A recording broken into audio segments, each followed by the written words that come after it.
Olá, senhores! Mais uma vez estamos aqui com a semana da lenda do folclore brasileiro. Hoje nós vamos narrar algumas poucas lendas do estado de Rondônia. Vamos embora pro vídeo. A lenda do Porto do Velho. O autor Antônio Cândido da Silva, na década de 1960, escreveu o livro Enganos da Nossa História, onde contou a lenda de um velho lenhador chamado Pimentel, que trabalhava em um porto no Rio Madeira, cortando lenha para navios a vapor na época do ciclo da borracha, final do século XIX. Quem chegava à região a chamava de Porto do Velho Pimentel, que, com o passar do tempo, teria se tornado o nome Porto Velho. Apesar da história ser bastante conhecida na capital, não há comprovação sobre a existência de Pimentel, e por isso a narrativa ficou conhecida como uma lenda. Conforme a historiadora Rita Vieira, o motivo oficial para o nome do município se deu em meados da Guerra do Paraguai, entre 1864 a 1870. A guerra envolveu parte do estado do Mato Grosso e, por isso, o governo brasileiro construiu um porto para militares que participaram do conflito na região onde atualmente é localizada a capital rondoniense. Depois que a guerra acabou e o Brasil foi vitorioso, o porto e o município ficaram abandonados. Foi então que, por volta de 1907 e 1912, a Estrada de Ferro Madeira-Mamoré, EFMM, começou a ser construída pela empresa de Percival Farquhar, às margens do Rio Madeira. Os trabalhadores chamavam a região de Porto Velho dos Militares, por causa do porto abandonado pelos militares da Guerra do Paraguai. A partir disso, quando houve a criação da cidade, em 2 de outubro de 1914, o nome escolhido foi Porto Velho, porque fazia referência ao povo abandonado. A história da lenda da Matinta Pereira. Matinta Pereira é uma bruxa velha que assombra as casas das redondezas durante a noite, momento em que ela se torna um pássaro, o rasga-mortalha.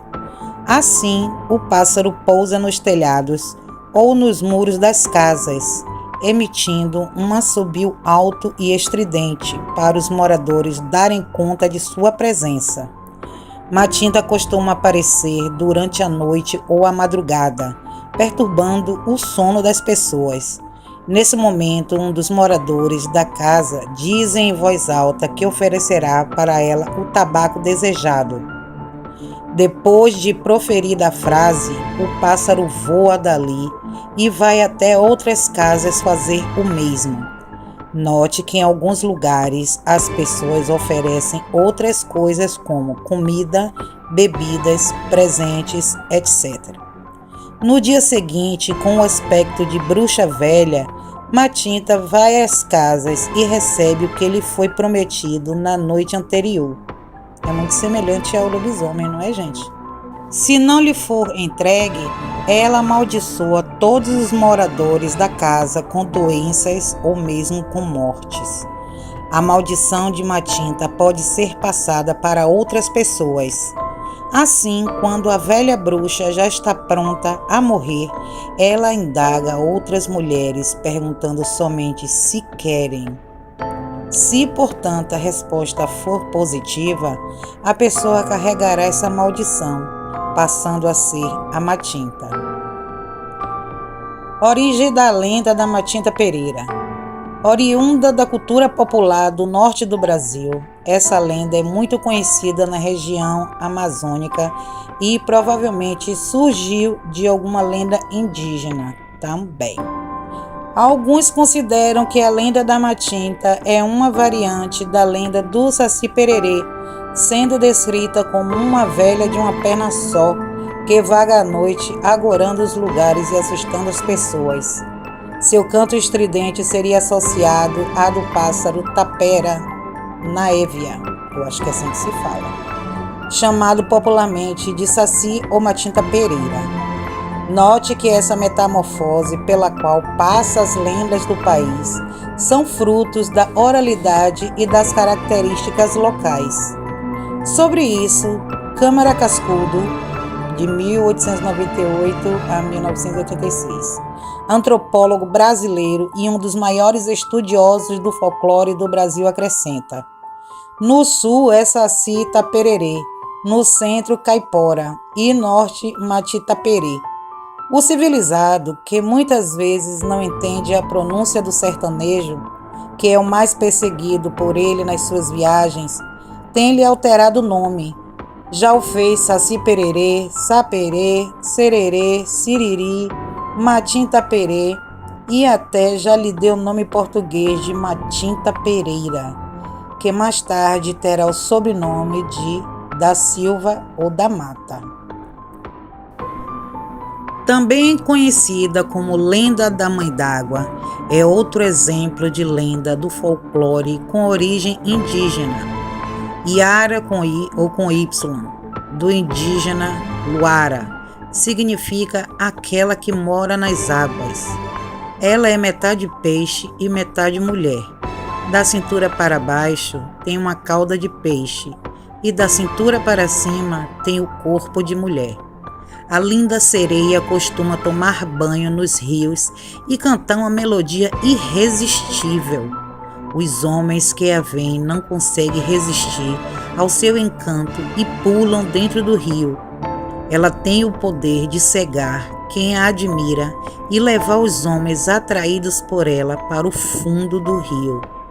Segundo a lenda, Iara era uma índia guerreira, trabalhadora e corajosa.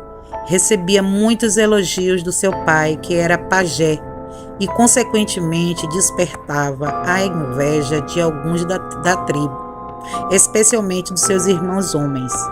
Certa noite, quando Iara dormia, ouviu seus irmãos entrando em sua cabana com a intenção de matá-la. A guerreira se defendeu e acabou os matando. Iara fugiu pelas matas com medo do pai, que a encontrou, e como punição, ela foi jogada no encontro do Rio Negro com Solimões.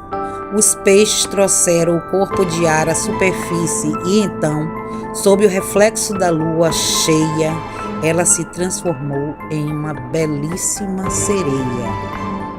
A lenda da mula sem cabeça. Esta tem origem europeia e foi trazida ao Brasil pelos portugueses durante a colonização.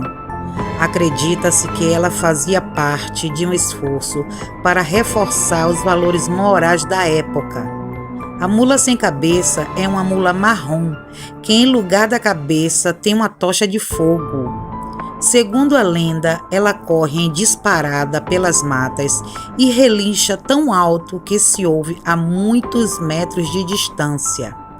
No folclore, a mula sem cabeça é uma figura amaldiçoada, em forma de punição a mulheres que se relacionassem com padres. A lenda tradicional diz que a mulher com essa maldição se transforma em mula na passagem de quinta-feira para sexta-feira e só retorna à sua forma humana quando o galo canta 3 vezes. Enquanto está na forma de mula sem cabeça, ela tem um relincho que é confundido com um lamento de muita dor. A lenda da Vitória Régia.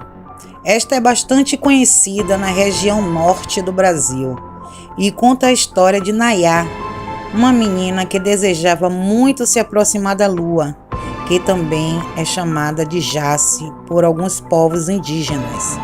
Certa noite, Nayá viu o reflexo da lua nas águas do rio e pensou que Jaci estava se banhando. Decidida a se aproximar da lua, a jovem mergulhou no rio e simplesmente desapareceu. Foi então que Jaci decidiu transformar Nayá em uma bela flor chamada Estrela das Águas, pois sabia da admiração que a jovem tinha por ela. Dessa forma, nasceu a Vitória Régia, uma planta aquática que possui uma das flores mais belas do mundo e é capaz de atingir até 2,5 metros de diâmetro com suas folhas circulares. Bom, senhores, hoje foi mais um dia de lenda. Espero que vocês tenham gostado, espero também que tenham ficado até o final. Meu muito obrigado a vocês. Não esqueçam de deixar o like e comentar. Mais uma vez, muito agradecida a todos. Tenham uma boa noite, fiquem com Deus e até a próxima.